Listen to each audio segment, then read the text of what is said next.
I want to walk you through something that's been sitting in my notebook for about a year now. I haven't moved on it because the man who told it to me asked me to wait. He had things to settle. He needed to be out of the state before any of it could go anywhere. He's settled now. He's somewhere on the Atlantic side of the country, and he didn't give me the town, and I didn't ask. So I'm going to do the next part, which is tell you what he told me. His name is Caleb Sloan. He spent 19 years as a family physician in Lynch, Kentucky. If you've never heard of Lynch, that's normal. Hardly anybody outside Harlan County has. It's a coal town in the southeastern corner of the state, sitting up against the eastern face of Black Mountain, which is the highest point in Kentucky at 4,145 feet. The town was built by United States Steel in 1917 to house miners working the Imboden seam under the mountain. By the mid-1940s, the population was close to 10,000. Today it's about 600. The high school closed in the late 70s. The company hospital is gone, leveled, just a foundation in a field now. The closest emergency room is in Harlan, about 30 minutes down US 119, when the road isn't washed out, which up there happens more than you'd think. Caleb's clinic was the only medical care in Lynch and in the hollers running up behind it. He took Medicaid and insurance and cash, and when none of those were on offer, he took what people had, which was sometimes a quarter of beef in October, or a stack of split firewood in November. Once an entire working Singer's sewing machine in better condition than anything he'd ever owned. He delivered babies, set bones, drained abscesses, sewed up coal men who got pulled into a piece of equipment that wasn't supposed to move. He buried more patients than he saved, because that's the math of the work up there. Black lung, overdose, hypertension, nobody caught in time. He told me once that if you graph the life expectancy of a man in Lynch against the same man living 2 counties west, the gap was about 11 years. That's what the holler does to you over time. He moved up there in 2005. He'd done his residency at the University of Kentucky in Lexington and could have gone almost anywhere.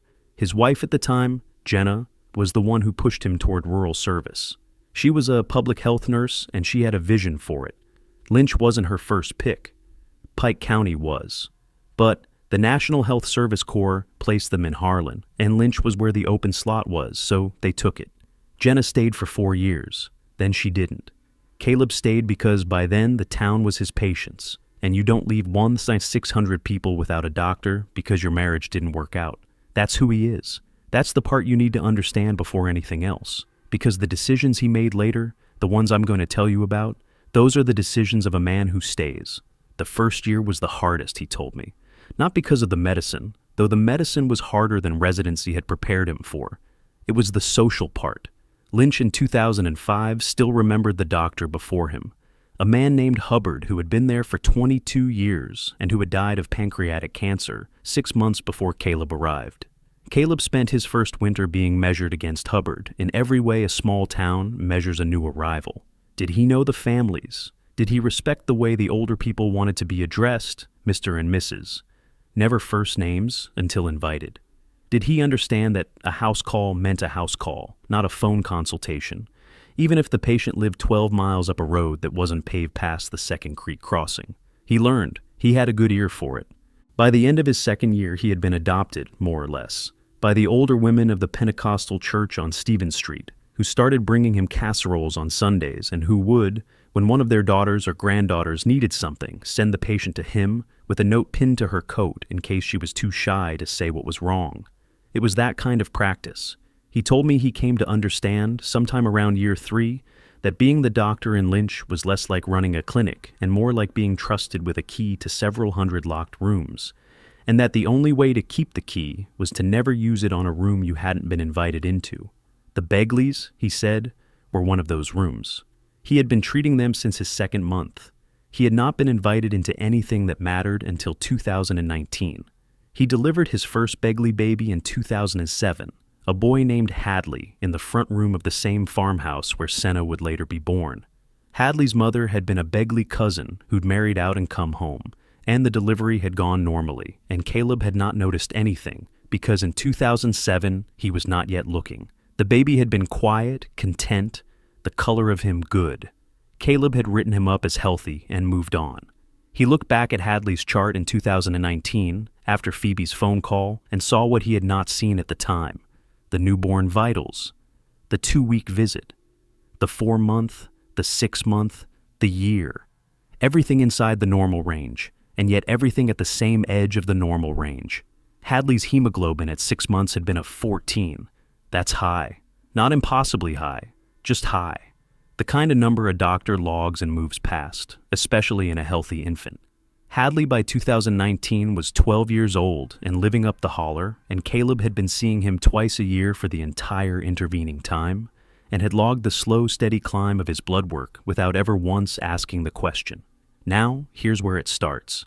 In the spring of 2019, Caleb pulled a routine blood panel on a 14-year-old kid named Bernice Begley. The Begleys are one of the old families up the head of the holler, past Lynch, up where the gravel road turns into a logging cut, and the trees grow over the top of you so dense you don't see direct sunlight even at noon in July. Bernice came in because his mother thought he was anemic. He was pale, he was tired, he wasn't growing the way his brothers had.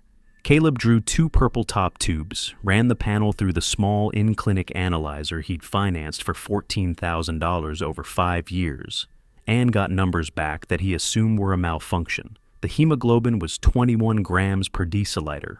For reference, a healthy teenage boy should be around 13 to 16. 21 is the territory of high-altitude Sherpas and elite endurance athletes after months of training above 12,000 feet. It's not the territory of a skinny kid from a holler at 2,400 feet who eats biscuits and cured pork 4 days a week. The hematocrit was 62%. Same problem, same direction. White cell count, normal. Platelets, normal. Iron stores, normal. Just the oxygen-carrying part of his blood. Off the chart in a direction that shouldn't be possible. Caleb did what any rural doctor does. He assumed the machine was off. He calibrated it, ran a control, ran a known sample. All the numbers came back exactly right. So he drew Bernice again 2 weeks later. Same result. He sent a sample down to Pikeville for lab confirmation. They sent back the same numbers and a note asking whether the patient was a competitive cyclist on EPO. Caleb laughed when he read that, because Bernice Begley had not, to his knowledge, ever been on a bicycle. Now here's the thing about practicing in a small town for a long time. You start to see patterns that nobody else would have the longitudinal data to see. Caleb pulled up Bernice's older brother, Talmadge's records. Talmadge was 19, healthy, came in twice a year for sports physicals, back when he played football for the homeschool league. Hemoglobin, 19.4. Caleb had logged it as elevated. He pulled the father, Ranson Begley. He pulled the uncle, a man named Cordy Begley, who had come in 2 years back for a cut on his hand that he'd let go 3 days too long. Hemoglobins of 18.7 and 20.1. He pulled the grandfather, Wendell Begley, who Caleb saw twice a year for blood pressure that wasn't actually all that bad considering his age, which was either 84 or 91 depending on which document you believed. Wendell's hemoglobin, taken in 2017, was 22.0. That's 6 men, 4 generations of the same family, all running blood oxygen levels that should put them in a clinic getting checked for polycythemia vera, which is a rare cancer of the bone marrow. Caleb checked the records for the rest of it. No splenomegaly, no clot history, no bone marrow symptoms. They weren't sick. They were just built different. This is the kind of thing a country doctor files in his head under interesting, and goes back to seeing the next patient on the schedule. Caleb did that. He filed it. But Bernice Begley's mother kept bringing the boy back because she was worried he wasn't thriving the way the older brothers had. And every time the kid came in, Caleb noticed something else. The teeth, for one thing. Bernice had what Caleb at first thought were retained baby canines. By 14, those should have been long gone. But on closer look, they weren't retained baby teeth. They were full adult canines that were just longer than they were supposed to be, sharper, and set slightly forward in the jaw. Caleb checked the older brother on his next visit. Same teeth, slightly less pronounced. He checked the father at his next physical. Same teeth. Filed down, smoothed by years of use, but unmistakably the same architecture. He started noticing eyes. Begley eyes were a specific color, not just a family resemblance kind of similar, the same. A pale amber, almost yellow under the fluorescent lights of the exam room, with a vertical compression to the pupil that you'd write off as a trick of the light unless you saw it 3 patients in a row. Caleb tested visual acuity on Bernice and got a 28 result, which is what fighter pilots have. He tested the father and got 2010. He tested the Uncle Cordy and got 2012. Healing time. Cordy's hand wound from 3 days neglected should have needed a debridement and 10 days of antibiotics. It was already closing on its own when he came in. Caleb gave him a prophylactic course of doxycycline and watched the wound seal in 48 hours, leaving no scar tissue. He logged the case as remarkable host immune response and moved on. This is the part where Caleb told me, "I want you to understand. I wasn't sitting there saying anything to myself about what these people were. I was sitting there going, this family has a heritable trait, some kind of genetic isolate. It happens in Appalachia. The hollers are full of founder effects. You get a small population, a few original settlers, generations of marrying inside the same 8 surnames, and you get conditions that don't exist anywhere else. There's a kind of muscular dystrophy that only exists in 2 counties in Tennessee. There's a metabolic disorder that only exists in 1 Mennonite community in Pennsylvania. I was looking at something like that. I was looking at a founder effect that had concentrated some unusual traits in one bloodline. That was my working theory. It was the only theory I had room for at the time. But he wanted to know. So he did the thing that turned out to be the wrong thing to do, in the sense that it set everything else in motion. He called a friend of his from UK who'd gone into research genetics. Her name is Phoebe Reisner. She runs a lab in Lexington that does whole genome sequencing for clinical referrals. He sent her, with Bernice's mother's signed consent, 3 milliliters of Bernice Begley's blood, and a brief clinical summary describing what he was seeing across the family. Phoebe got back to him in 11 days. The conversation, according to Caleb, went like this. She said, "Caleb, where did this sample come from?" He said, "I told you, 14-year-old patient in Harlan County." She said, "Are you sure?" He said, "Phoebe, I drew it myself. What are you asking me?" She was quiet for a beat. Then she said, "There's something in the 3rd chromosome that I cannot identify. It's a sequence insertion, about 1.2 megabases long. It's not in any reference database I have access to. It's not in any annotated human genome. It's not in any of the archaic hominin references either. I cross-checked Neanderthal, Denisovan, the Cima de los Huesos sample. It's not any of those. It's not in any non-human primate. It's not in any mammal. It's its own thing. And it's transcriptionally active. The boy is making proteins from it." Caleb didn't say anything for a while. Then he asked her if it could be contamination. Phoebe said no, she'd run it 3 times on different aliquots with different prep kits, in different rooms in the lab by different techs.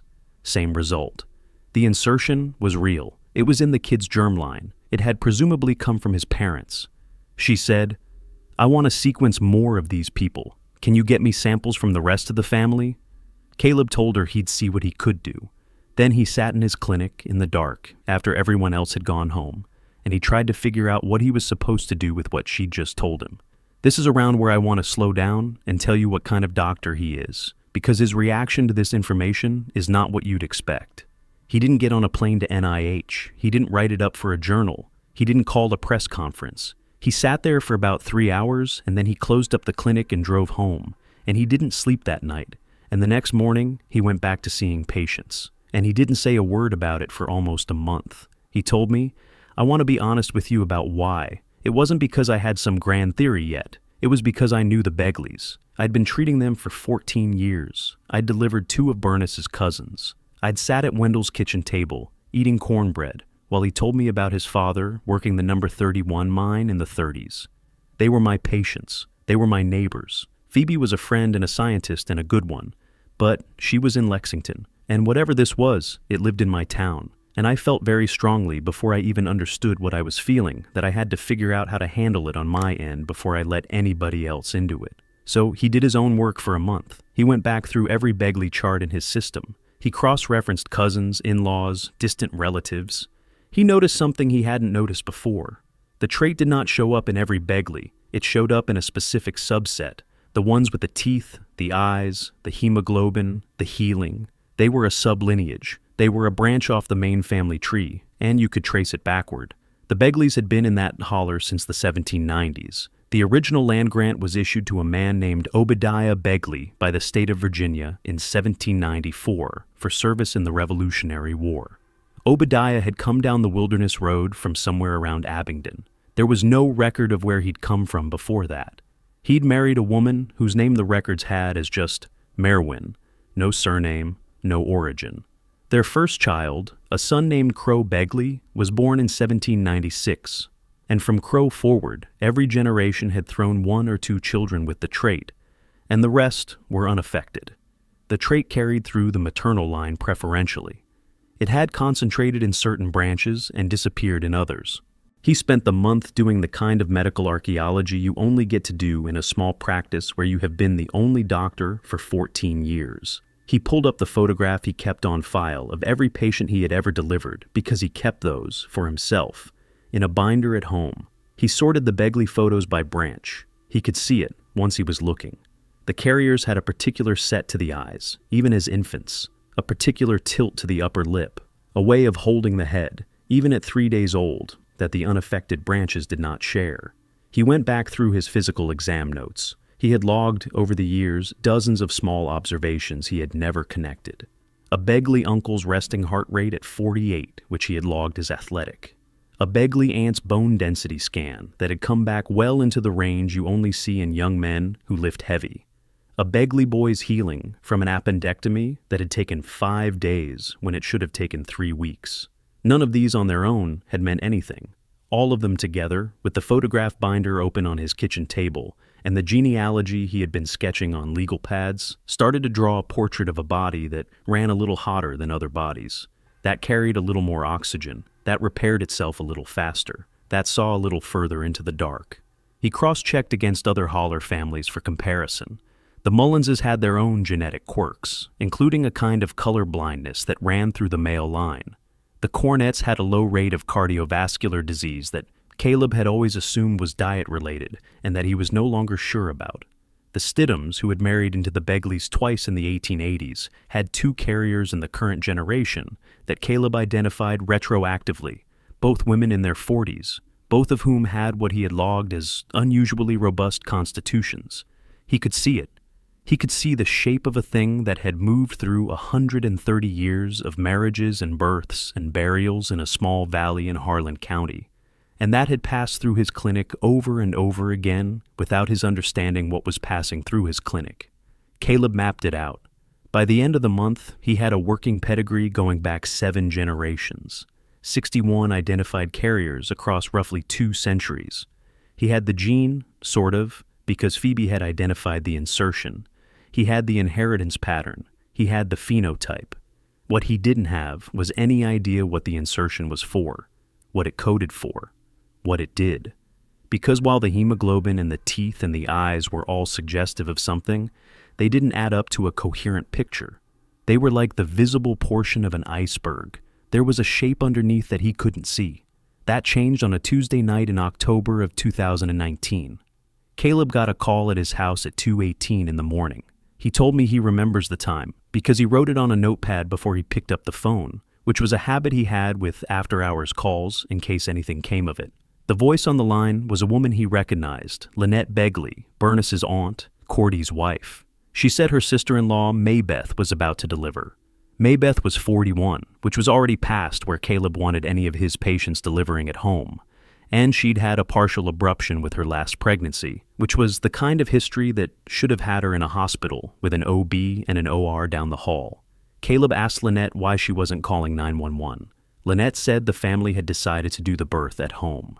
Caleb asked why. Lynette said, "Doc, you've been our doctor for 14 years. You're the only one we're calling. You can come or not." He came. The drive from his house to the Begley place is about 23 minutes if you're driving sensibly and 14 if you're not. He did it in 16. He told me he was thinking the whole way about what he was driving into, because he'd come to understand by then that the home birth wasn't really about the home. It was about who got to see the baby, and he was being trusted with that, and he didn't know what to do with that trust, except go. The Begley homestead is at the very head of the holler, past the last paved road, past the last power line, accessible only by a single track of crushed limestone that the family maintains themselves. The main house is a long 2-story log structure that Wendell Begley's grandfather built in 1903. There are smaller outbuildings around it, sheds, a smokehouse, a barn for the 2 horses they still keep, a pair of newer mobile homes off to the side for the younger generations.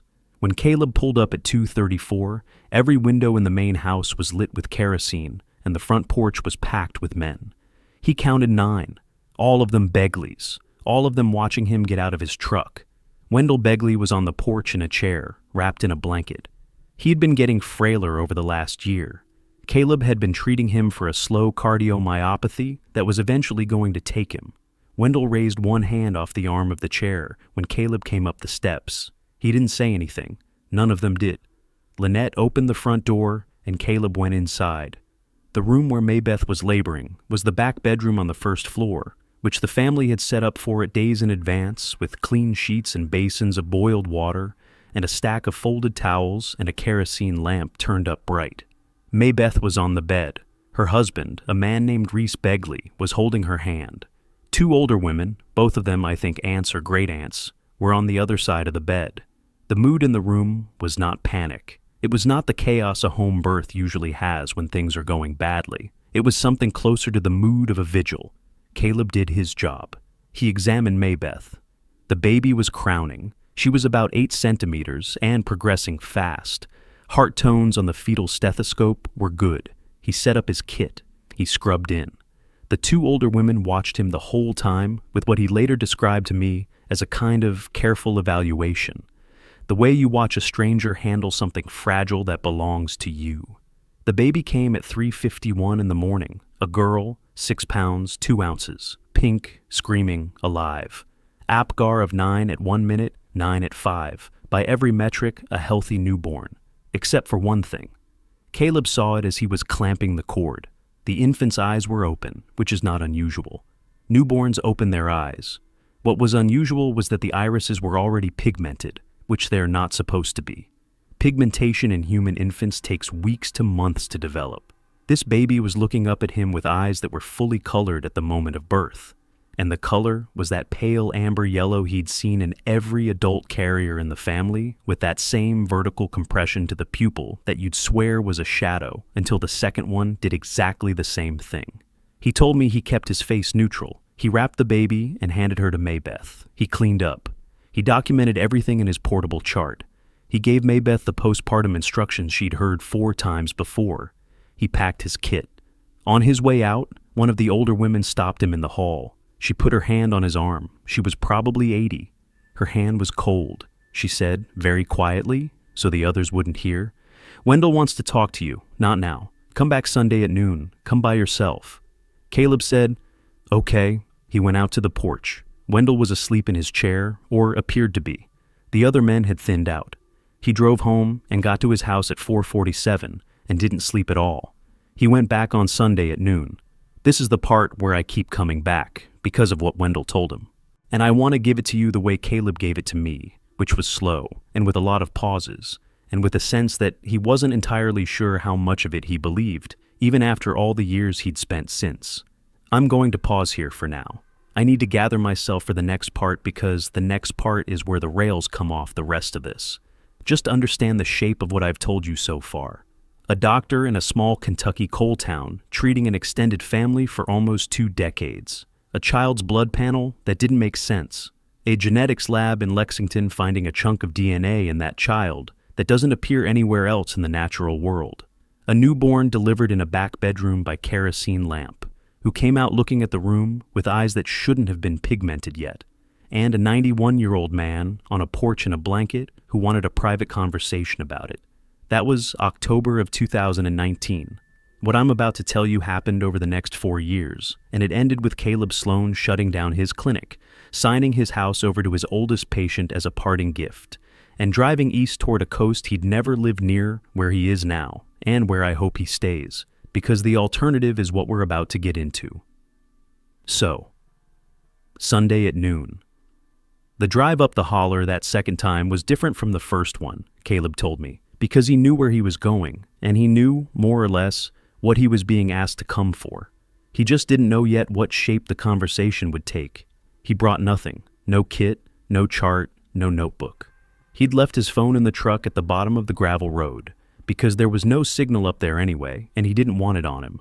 Wendell met him on the porch. The blanket was gone. He looked stronger than he had on the night of the birth. the way some of the very old do when they've decided they have one important thing to do before they finish. He took Caleb inside, through the main room with the wood stove, down the hall, into a smaller room at the back of the house that Caleb hadn't been in before. The room was lined floor to ceiling on 2 walls with shelves, and the shelves were full of paper, bound ledgers, loose-leaf folders, what looked like older journals in leather cases, a few glass-fronted cabinets holding documents too old to be handled, a single oil lamp on a desk in the middle of the room, 1 chair on each side of the desk. Wendell sat down. He motioned Caleb to the other chair. He pulled a folder out from under the desk and put it between them. Then he said, "I figure you've already worked out most of it, so I'm not going to insult you by starting from the front. I'm going to start from where you are and fill in the rest." Caleb said. "Okay." Wendell said, "What did the woman in Lexington find?" Caleb didn't bother asking how Wendell knew about Phoebe. He just told him. He said an insertion in the 3rd chromosome, about 1.2 megabases, transcriptionally active, not matching anything in any known database, human or otherwise. Wendell nodded. He said, "That sounds about right. The boys in California found it in the 80s when they were doing the first sequencing work. They didn't have the database part of it yet, but they had enough to know it was foreign. They paid us to keep quiet about it. I have the paperwork." Caleb said, "Wendell, who is they?" Wendell didn't answer that. He opened the folder and slid the top document across the desk. It was a non-disclosure agreement on Department of Defense letterhead, dated 1986, signed by a man named Crow Begley, who was Wendell's father. The dollar figure on the second page was $400,000, which in 1986 was a lot of money to send to a coal country family. The terms required the family to permit periodic blood draws and biopsy samples in exchange for not being studied, observed, or contacted otherwise. It was the strangest research agreement Caleb had ever seen. It was an agreement to leave them alone in exchange for a small ongoing tribute of tissue. Wendell let him read it. Then he said, "That's how my father handled it. He was a practical man. He took their money. He sent them a tube of blood twice a year. They stopped asking around 2002.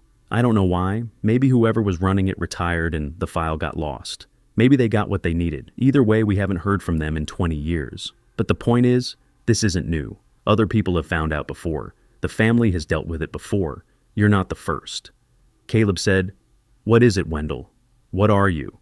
What is the baby?" Wendell looked at him for a long time. Caleb told me the look was not unkind. It was the look of a man trying to decide how much of a long story to give a friend who had earned possibly a piece of it. Wendell said, "Have you read the Book of Enoch?" Caleb said no. He knew it existed. He knew it was an ancient Jewish text, that it wasn't in most Christian Bibles, that it dealt with angels in some way. He didn't know more than that. Wendell pulled a second document out of the folder. This one was a small black hardback, very worn, with the title stamped in gold on the spine. The Book of Enoch, translated by R.H. Charles, 1917, Oxford. Wendell slid it across. He said, "Read chapters 6 through 16 tonight, then come back and we'll talk about the rest. I'm not going to lead you. I'm not going to put words in your mouth. You read it, and you'll see what you see, and then we'll have the rest of the conversation." Caleb took the book. He drove home. He read all night.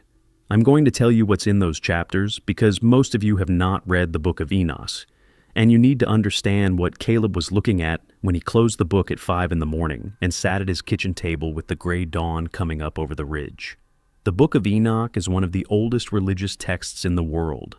Fragments of it were found among the Dead Sea Scrolls, which date the Aramaic original to at least the 3rd century BC, with parts probably older. It was preserved in full in only one place, the Ethiopian Orthodox Church, which still includes it in their biblical canon. R.H. Charles translated it into English from the Ethiopian Ge'ez text in 1917, and his translation is the one most scholars still use. Chapters 6 through 16 deal with a story called the Watcher Narrative. 200 angels, called the Watchers, descended to earth in the days of a man named Jared, who is the great-great-grandfather of Noah in Genesis. They came down on the summit of a mountain called Hermon, which is on the modern border of Lebanon and Syria. Their leader was named Semyaza. They had been sent to watch over humanity, and instead they fell in love with human women and decided to take them as wives. What follows is the part that matters for what Caleb was reading. The Watchers taught humanity things they weren't supposed to know. Azazel, one of the leaders, taught the making of weapons and the use of cosmetics. Another taught astrology. Another taught sorcery. Another the cutting of roots. Another the reading of the stars. The text is very specific about each one. And from their unions with human women, a generation of beings was born.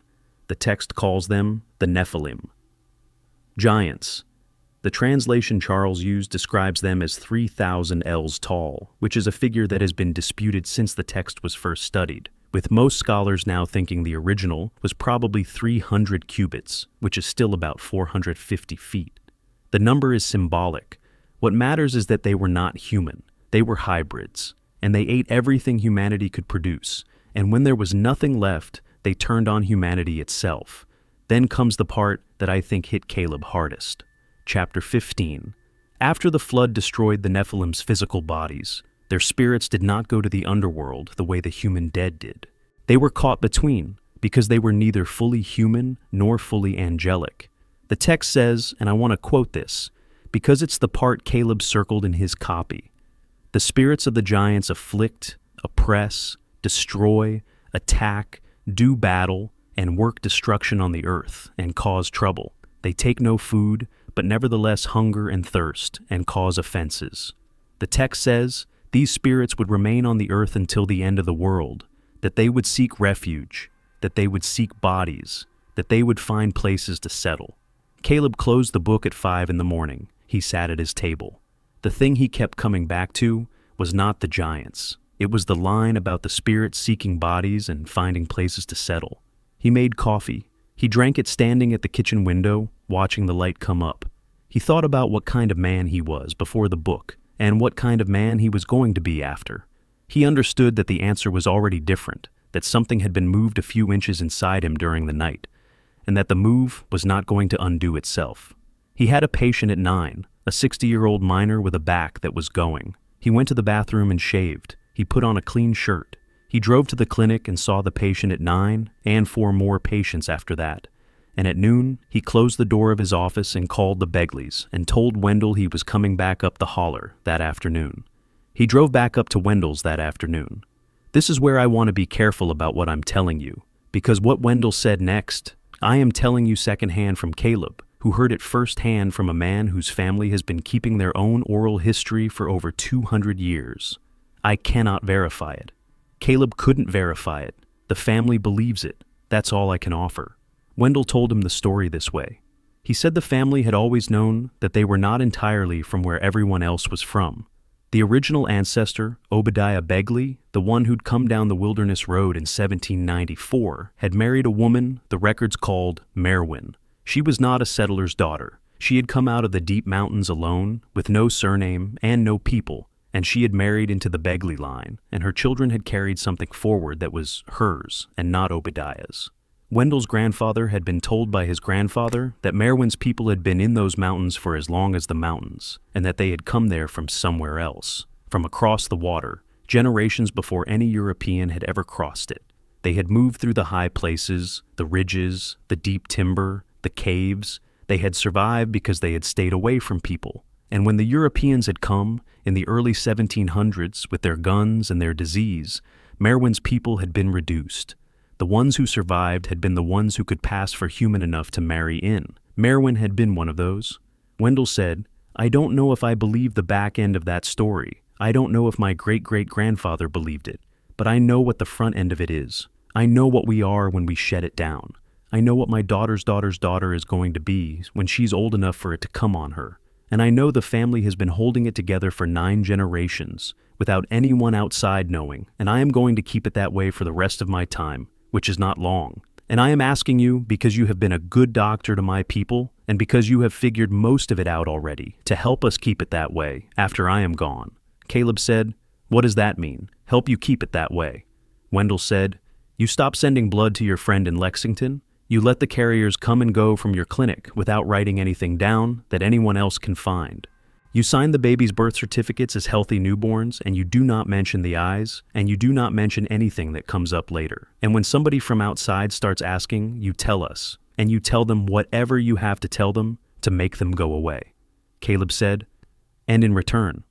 Wendell almost smiled. He said, In return, nothing happens to you. In return, you go on being our doctor. In return, when the rest of this town is finished, which is going to be inside your lifetime, and the mines are gone, and the people are gone, and there's nothing left but us in the woods, we will see to it that you have a place to stay if you want one, and we will see to it that you are not alone. Caleb sat there for a while. He told me the room was very quiet. He could hear the wood stove ticking in the next room. He could hear birds outside the window. He could hear Wendell's slow breath. He could hear his own pulse in his ears. He said, "I want to see it before I agree. I want to see what I'm agreeing to." Wendell nodded like he'd expected that. He said, "Come back next Friday at sundown. I'll have Reese show you." Caleb came back next Friday at sundown. I want to be clear about one thing before I tell you what he saw, because I want you to take Caleb at his word, and I think you need to know the kind of person he is to do that. He is not a believer in the sense of having a strong religious commitment. He grew up Methodist, lapsed in college, never went back, has nothing against church but doesn't go. He is not a believer in anything paranormal. He doesn't read about ghosts. He doesn't watch the shows. When his wife had told him in 2008 that her mother's house in Hinman was haunted, he had been gentle, but he had not believed her, and they had argued about it. He is, in every recognizable way, a man whose feet are on the ground. So, when I tell you what he saw on that Friday at sundown, I am telling you what a man like that saw and reported, and you can take it for what it's worth. Reese Begley met him at the front porch. Reese is the father of the newborn girl from the home birth. He is 38 years old, lean, tall, the kind of man who looks like he was put together for a specific purpose and never quite told what it was. He led Caleb past the house, past the smokehouse, past the barn, up a footpath that went into the woods behind the homestead, and climbed for about a quarter mile to a small clearing on the side of the ridge. There was a fire pit in the middle of the clearing. There was a chair next to the fire pit. There was nothing else. Reese said, "Sit there, don't get up. Don't say anything, don't run. If you run, I can't promise what happens. If you sit, nothing happens to you." Caleb sat. Reese walked into the woods on the far side of the clearing. Caleb could see him moving through the trees for maybe 30 seconds. Then he couldn't see him anymore. The light was the color of a bruise. The sun was below the ridge, but the sky was still bright. Caleb waited. He told me he doesn't know how long he waited. He thinks it was about 15 minutes, but it might have been an hour. Time got strange. He could hear his own heartbeat very clearly. He could hear the woods, the small noises a forest makes at dusk in October, the settling of leaves, the movement of something small in the brush. Then those noises stopped, all of them, at once.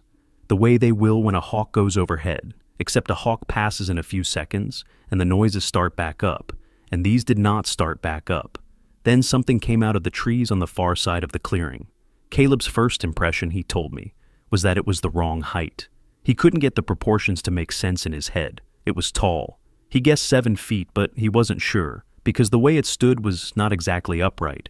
It was leaning forward, the way Reese had been leaning when he walked into the woods, except more so. Its front limbs hung down past where its knees would have been if it had knees in the human places. Its head was long, not pointed exactly, more like the head of a large dog, but with a higher forehead, a steeper rise to the cranium, eyes set forward the way a predator's eyes sit. The body was covered in hair, but the hair wasn't uniform.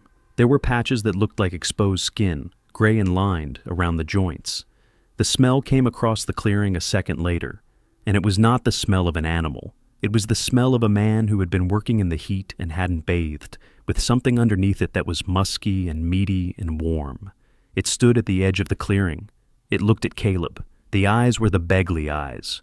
Caleb said this very clearly when he was telling me. The eyes were Reese's eyes. The vertical pupil was now extremely pronounced, almost a slit. But the color was the same, and the intelligence was the same, and there was no question in his mind, looking at it, that he was looking at Reese Begley. He told me he had not, until that moment, understood what people meant when they talked about religious experiences. He had read about them. He had patients who claimed them. He had always considered the category as something a brain produced when it had been deprived of sleep or food or normal stimulation, or when it was sick in particular ways. He thought of it as something explicable, even if the people having the experience were not in a position to explain it. Sitting in the chair in the clearing, looking at the thing that was Reese Begley, and was also not Reese Begley, he understood that he had been wrong about the category. There was a kind of experience the brain could have where the question of what was happening to it became unimportant compared to the question of how to be in the presence of what was happening to it. He had never had to be in the presence of anything before. He had treated patients and made diagnoses and signed death certificates and held the hands of widows, and none of that had been being in the presence of anything.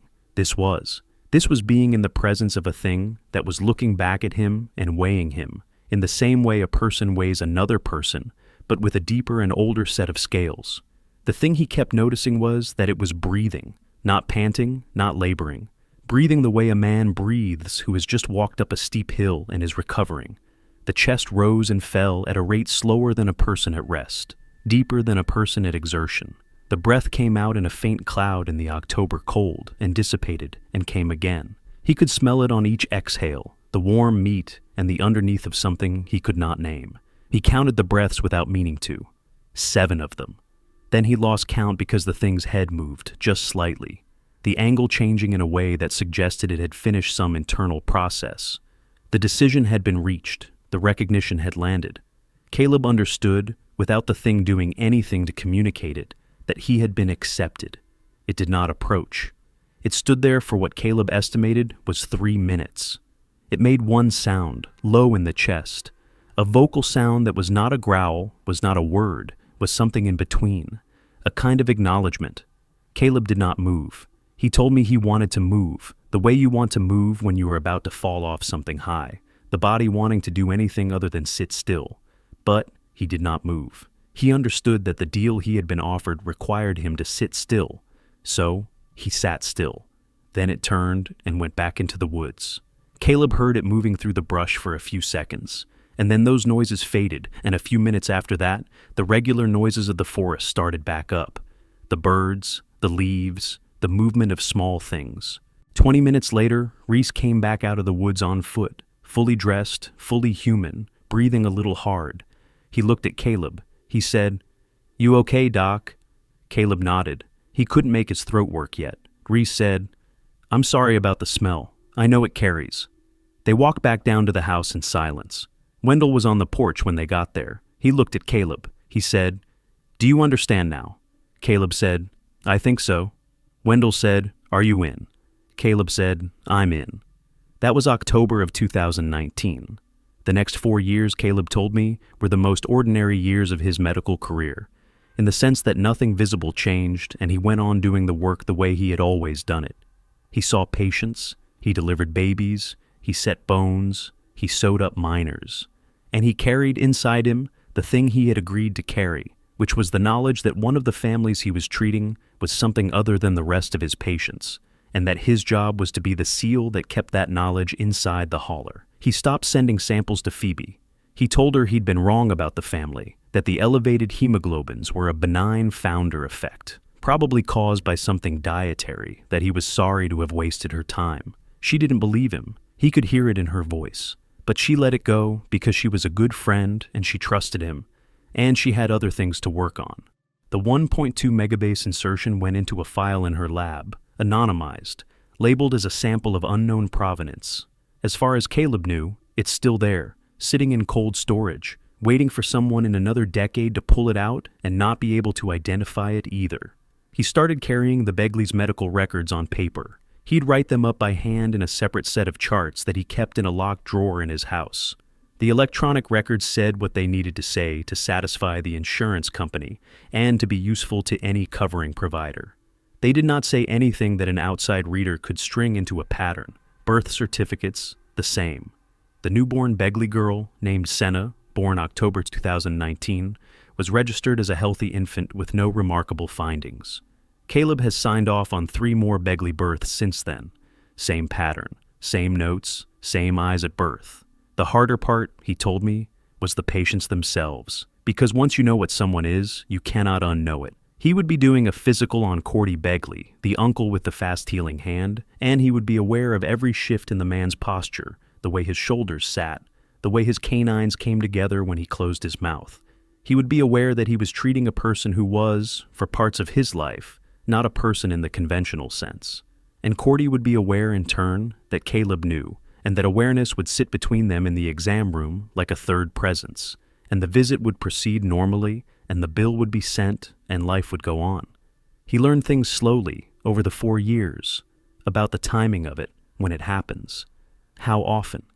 Most carriers, he understood, don't shift on any regular schedule. It comes on them in periods of stress or solitude, or what Wendell called the right phase of the year, which Caleb came to understand was roughly the late autumn through early spring, when the cold made the metabolism right for it. Most adults shifted maybe 2 or 3 times a year. Some of the younger ones, the ones whose bodies hadn't settled into the rhythm yet, more often. There was a teenage girl in one of the cousin branches who Caleb had treated for what looked like seizures, and which her family understood as her body trying to shift before it knew how. He'd put her on a low dose of lamotrigine, which seemed to ease it for her, and her grandmother had brought him a jar of honey every month for the rest of that year as a thank you.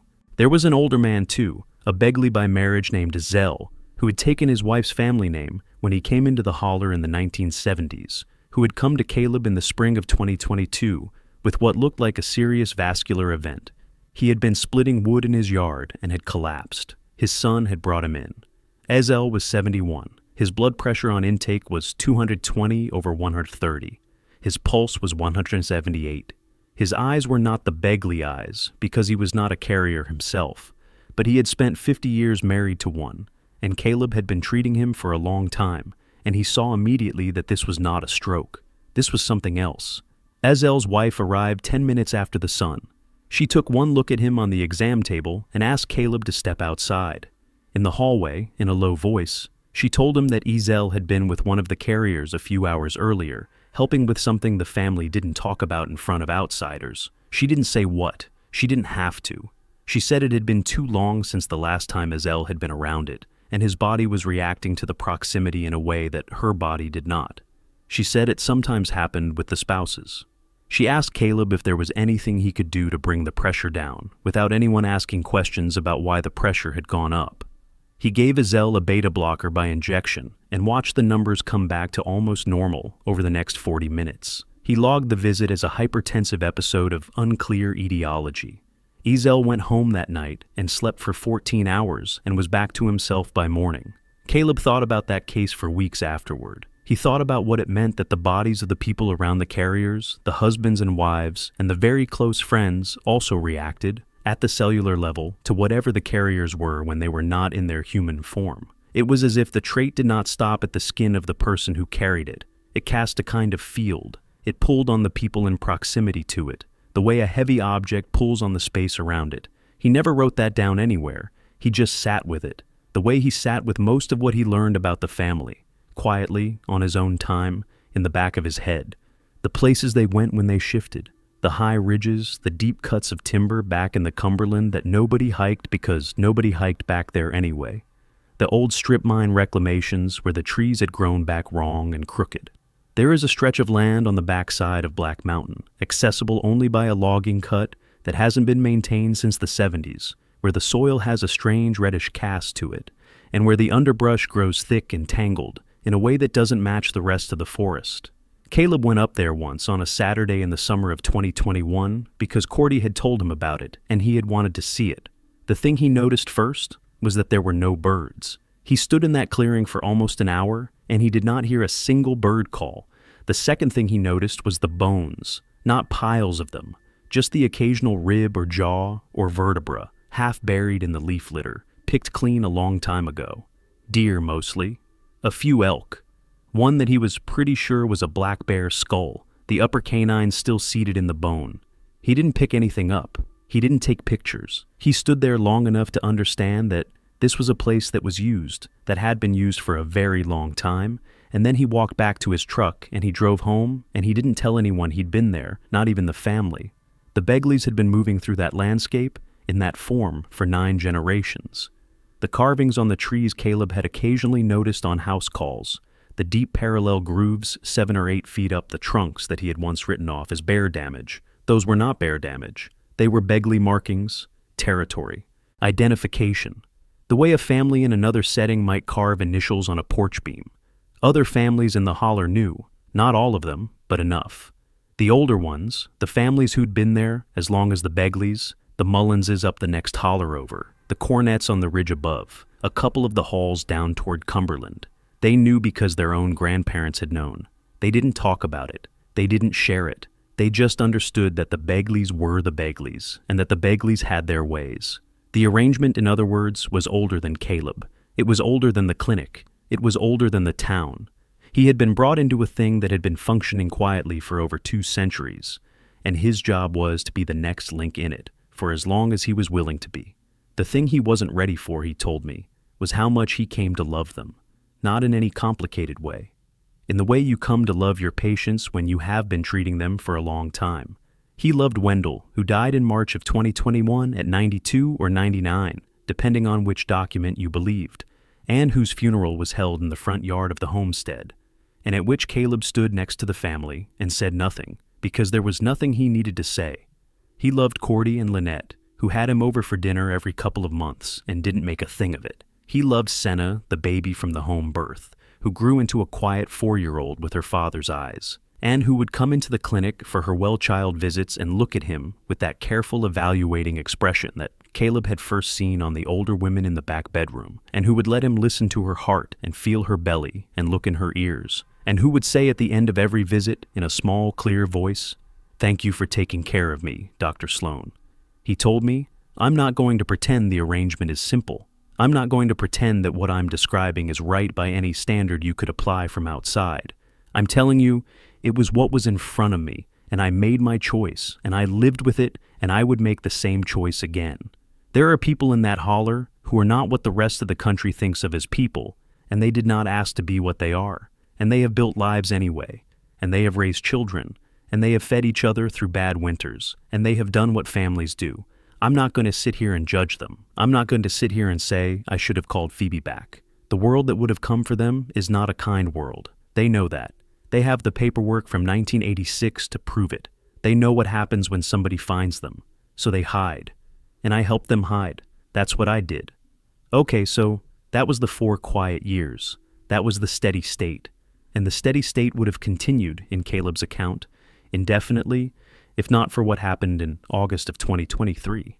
What happened in the August of 2023 was that a man came up the holler asking questions, and the man was not from any agency Caleb had ever heard of, and he was not someone the family could buy off the way they had bought off the Department of Defense in 1986, and he had a kind of focus to him that Caleb recognized immediately because he had seen the same focus before, in academic researchers who were very close to a breakthrough and who would not be stopped by anything as small as a closed door. The man's name was Dr. Alexander Vigne. He was 41, a researcher in human population genetics, originally out of the University of Oslo, currently doing what he described as a Wenner-Gren-funded survey of remnant European haplotypes in Appalachian founder populations. He had a laptop, a list of family names he was trying to get blood samples from, the relevant IRB paperwork from a research institution Caleb had never heard of, and the kind of bright, energetic manner that people in academia have when they have not yet figured out that they have walked into something they do not understand. He came to Caleb's clinic on a Wednesday afternoon. He explained his project. He'd been working his way through the Holler families. He'd already gotten samples from 4 households. He'd identified the Begleys as one of the founding families, and he wanted Caleb's help in approaching them because he understood that the family doctor was a trusted intermediary, and he wanted to be respectful of the community's autonomy. Caleb told him he'd talk to the family on his behalf. He told Vinjay it might take a few weeks. He told him to come back in mid-September. Then he drove up to the homestead, and he had what he later described as the worst conversation of his life with the family elders, which by 2023 was Reese and Cordy and a few of the older cousins, with Lynette presiding over the kitchen. He told them about Vinjay. He told them about the project. He told them about the 4 samples Vinjay had already taken from other families. Cordy wanted to know which families. Caleb told him. The cousins exchanged a look. Lynette said, "Those families don't have anything in them that would catch his attention. He'll come up dry on all 4 of those." Reese said, "And then he'll come for us." Caleb said, "Yes." The conversation went on for a while. The family considered options. Some of the options were ones that I am not going to repeat here, because the family did not in the end pursue them, and I don't want to suggest that they did. The option they settled on was the option that left no one harmed. They would do nothing. They would let Caleb handle Vinjay. They would trust him to send Vinjay away. Caleb thought about that for a week. He thought about it while he was seeing patients. He thought about it while he was driving home. He thought about it while he was lying awake at 4 in the morning. And the conclusion he came to was that he could probably stall Vinye for a season or a year, but he could not stall him indefinitely because Vinye was not the kind of researcher who would give up. Vinye was going to come back eventually, and the next time Vinye came, he might bring a colleague, and the colleague might bring a graduate student. And at some point, the project would draw the attention of somebody who would notice what Phoebe had noticed in 2019, and that would be the end of the arrangement that had held for 9 generations. So Caleb did something that he told me he is still working out the morality of, and that I am not going to defend or condemn because it is not my place. He called Vinye up. He told him that he'd talk to the Begleys, and that the family was willing to participate, but only under specific conditions. The conditions were that the samples be taken in a particular location that the family considered private, that they be taken at a particular time, and that Caleb himself be present. Vinye agreed. He was happy to accommodate. He was, by Caleb's reading, almost euphoric to have gotten that level of access. They drove up the holler on a Saturday in mid-September at 5 in the afternoon. Caleb led Vinye on the footpath up to the clearing on the side of the ridge, the same clearing where Caleb had sat in the chair 4 years earlier. Reese was waiting in the clearing. Reese was alone. The chair had been moved. There was no fire pit anymore. The clearing had been allowed to grow up a little, but it was still recognizable as a place where something happened. Vinye was excited. He set up his collection kit on a small folding table he'd brought. He explained the procedure to Reese, very politely in his accented English. Reese listened. Reese signed the consent form. Vinye drew 3 milliliters of blood from Reese's left antecubital vein with a butterfly needle and a vacutainer tube. He labeled the tube. He thanked Reese. He put the tube in his cooler. Caleb said, "Alexander, before we go back down, I need to show you something. There's a tree on the far side of the clearing that has markings on it that I think you should see. The family says they're from the original settlers." Vinye was happy to follow. He left the cooler with the sample on the table. He walked across the clearing with Caleb. They got to the tree line on the far side. Reese picked up the cooler. He walked into the woods on the path back toward the homestead. By the time Vinye and Caleb turned around, the cooler was gone. Vinye said, "Where is he going?" Caleb said, "He took your sample. I'm sorry." Vinye stared at him. He didn't say anything for a long moment. Then he said, very quietly, "Dr. Sloan, what is this?" Caleb told him the truth, and the only version of the truth he was willing to give. He told Vinye that the family had agreed to the appointment in good faith, but that on reflection they had decided they were not comfortable with their genetic material leaving the holler. He told Vinye that he, Caleb, had supported the family's decision. He told Vinye that he was sorry for wasting his afternoon. He offered to drive him back to his hotel in Harlan. Vinye was angry. He was, Caleb told me, an academic, and academics have a particular kind of anger that comes out as cold rather than hot. He said a number of things to Caleb about research ethics, about the integrity of consent, about the obligations of a physician. Caleb let him say all of them. He did not argue. The drive was the worst 40 minutes Caleb had spent in his truck since the night of the home birth. Vinye sat in the passenger seat and did not look at him.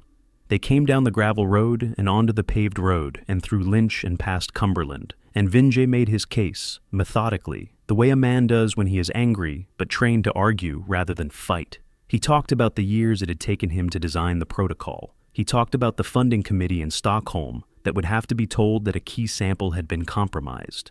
He talked about the Begleys as a population, as if Caleb did not know them, as if Caleb were a barrier between Vinye and a piece of data that belonged to science. Caleb let him talk. He noticed as Vinye talked that there was a part of him that wanted to explain, to put a hand on Vinye's arm and say, "You do not know what you are asking for. You think you are doing population genetics. You are not. You are wandering into something that has rules you have not been told about, and that will respond to you in ways you cannot predict." He did not say any of that. He kept his hands on the wheel. He watched the road. He thought about how he was going to explain to himself, later, that he had let Vinye go away, believing that this had been about something as small as a research dispute. He thought about whether that was a kindness or a cruelty. He decided he did not know. They pulled into the parking lot of the Hampton Inn in Harlan a little before 8 at night. The light was the long blue light of a September evening in the mountains. Vinye did not get out of the truck right away. He sat there for a moment with his bag on his lap. Then he said, in a voice that was no longer angry, just tired, "I have been in this work for 15 years, Dr. Sloan. I do not believe you. I believe you are protecting something. I want you to know that I will think about this for a long time. I will not stop thinking about it." Caleb nodded. He did not say anything. Vinjay got out. He shook Vinya's hand at the lobby door. He said, "I hope you understand." Vinjay said, "I do not understand. I will be filing a complaint." Caleb said, "I understand." Vinjay did file a complaint. It went to the Kentucky Board of Medical Licensure. The complaint described Caleb as having interfered with a research protocol and as having facilitated the destruction of a biological sample. It did not, of course, describe the underlying reason for any of it, because Vinjay did not know the underlying reason. The board reviewed the complaint and found no basis for action, because no specific harm to any patient had been alleged, and because the sample in question had been given voluntarily and could be withdrawn voluntarily under the consent form Vinjay himself had drafted. The complaint was dismissed in March of 2024. By March of 2024, however, Caleb had already decided to leave. He told me the deciding factor was not Vinjay. The deciding factor was the realization that he had now seen, up close, how a researcher coming after the family would look. And Vinjay was the first one, and Vinjay would not be the last one, and the next one might be smarter, and the one after that might be smarter still. The arrangement that had held for 9 generations was holding, just barely. But the world outside the holler was getting better at finding things. Whole genome sequencing was getting cheaper. Population studies were getting more comprehensive. Sooner or later, somebody was going to figure out what was in the Begleys, and when they did, the family would not be able to handle it the way they had handled it in 1986, because the people who came for them in 2030 or 2040 would not be researchers, and they would not be in suits with checkbooks. They would be something else. Caleb made his decision in the spring of 2024. He told the family. The family agreed it was time. Reese was, by then, effectively the head of the household. Reese said, "We'll find the next doctor. We've done it before." Caleb said, "I'll help." He started winding down. He sold most of his equipment. He arranged for a young doctor he knew from Pikeville, a woman who had grown up in the holler herself and who Caleb judged could be trusted, to take over the clinic. He didn't tell her about the Begleys. He told her instead that the Begleys were a family she should make a point of knowing, that they were good patients, that they were quiet about their business, that she should let them be quiet. He told her that Wendell had been her grandfather's friend, which was true, and that if she found Wendell's grandchildren coming to her with anything that struck her as unusual, she should write it down on paper and not on the computer, and she should mention it to no one. He told her this in a way that was vague enough to be ignorable if she didn't want to hear it, and specific enough to be remembered if she did. He thinks she heard it. He's not sure. He signed over his house to Wendell's youngest granddaughter, a woman named Tamra Begley, who was about to be married and who needed a home, because the Begleys had taken care of him for 19 years and he wanted to leave something behind. He packed his books. He packed his clothes. He packed Wendell's copy of R.H. Charles's translation of the Book of Enoch, which Wendell had given him to keep, and which is still on his shelf wherever he is now. He got in his truck. He drove east. He told me he drove without a destination for almost 3 weeks. He went to North Carolina first, then up through Virginia, then out to the coast.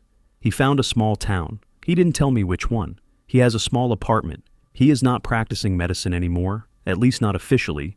He volunteers at a free clinic 2 days a week, doing what he calls light work, blood pressure checks, basic counseling, referrals to specialists. He says he doesn't think he'll deliver another baby. He says that's okay. I asked him, at the end of our last conversation, whether he was afraid for the family. He thought about it for a long time. He said, "Not for them, no. They've been handling themselves for 200 years. They'll keep handling themselves.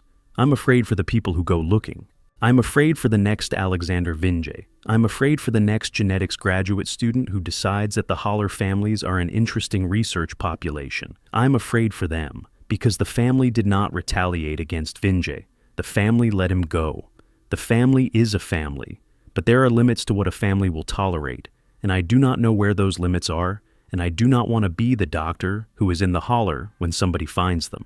He said, "I think about Senna sometimes. She'd be 5 now. I think about whether the next doctor is going to recognize her eyes.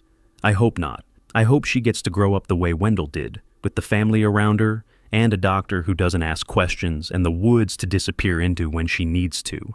I hope she gets to be 91 on the porch of that house someday, with her own grandchildren around her, and one of them is having their first delivery, and the doctor that comes up the gravel road is a quiet woman who knows when not to write things down. That's the version where everybody wins. That's the version I work toward. He paused. He said, "But you should know." I think about the other version too. I think about somebody finding them, eventually, and the family deciding that the arrangement has broken. I think about what the family is when the arrangement breaks. I think about 9 generations of restraint, and what that restraint is restraining, and I think about it less than I used to, but I do think about it. I don't know how to wrap this up cleanly. Caleb didn't wrap it up cleanly. He told me his story, and then he said he had to go, and he hung up the phone, and I have not heard from him since. He is somewhere along the coast, in a small town, doing light work 2 days a week, with a copy of an old translation of an old book on a shelf in his apartment that nobody else who comes to visit him will ever notice or pick up. The Begleys are still up the holler past Lynch. The new doctor took over the clinic in the spring of 2024. As far as I have been able to confirm from public sources, she has reported nothing unusual. Senna Begley turned 5 years old in the fall.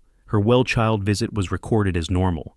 If you find yourself, for some reason, ever driving up US 119 toward the eastern face of Black Mountain, and you turn off at Lynch and you take the gravel road up the holler past the last paved street, and you keep going until the road ends, and you see a long log house with a porch on it, and a barn behind it, and a few mobile homes off to the side. Do not stop. Do not ask questions. Do not pull out your phone to take a picture, because there's no signal up there anyway.